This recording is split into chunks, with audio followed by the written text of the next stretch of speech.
राज्यामध्ये सध्या 29 महानगरपालिकांची रणधुमाळी गाजतीये। सकाळी एका पक्षात असलेले नेते संध्याकाळी दुसऱ्याच पक्षात दिसतात आणि या सगळ्यामध्ये मात्र सर्वसामान्य नागरिक जो मतदार आहे तो हैराण झालेला आहे। प्रत्येक राजकीय नेता स्वतःचा स्वार्थ साधतोय। मग महापालिकेचा विकास, शहराचा विकास कोण करणार असा प्रश्न नागरिकांना पडलाय। या संदर्भातच आपण काही नागरिकांच्या प्रतिक्रिया जाणून घेण्याचा प्रयत्न केला। राज्यात सध्या महापालिका निवडणुकीचं रणधुमाळी सुरू आहे।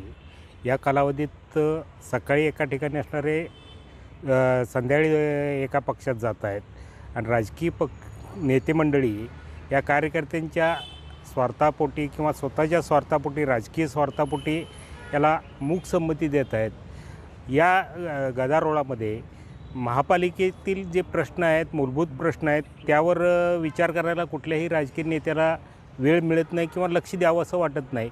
सध्याच्या महापालिका निवडणुकीमध्ये जे राज्यामध्ये चित्र दिसतंय ते अतिशय भयानक आहे। यातल्यामध्ये कुठलाही पक्ष आणि कुठलाही नेता आणि कुठलाही नगरसेवक पदाला इच्छुक आहे तो नागरिकांसाठी आम्ही काय करणार हे सांगत नाही। नागरिकांचे जे आरोग्याचे प्रश्न आहेत, दिवाबत्तीचे प्रश्न आहेत, रस्त्याचे प्रश्न आहेत, त्यानंतर महानगरपालिका शाळांचे प्रश्न आहेत, त्यानंतर आरोग्य सेवेचे प्रश्न आहेत, कचरा उठवायचे प्रश्न आहेत, घनकचरा व्यवस्थापन, वाहतूक कोंडीचे प्रश्न आहेत। याच्याबद्दल कुठलाही माणूस बोलायला तयार नाही। मला तिकीट मिळणार काय आणि मी कुठल्या पक्षात जाणार आणि मला समाजसेवा करायची कशी गरज आहे।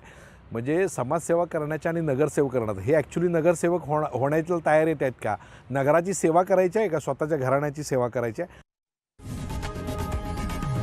लोकशाही मराठी ऐका, पहा, जागरूक रहा।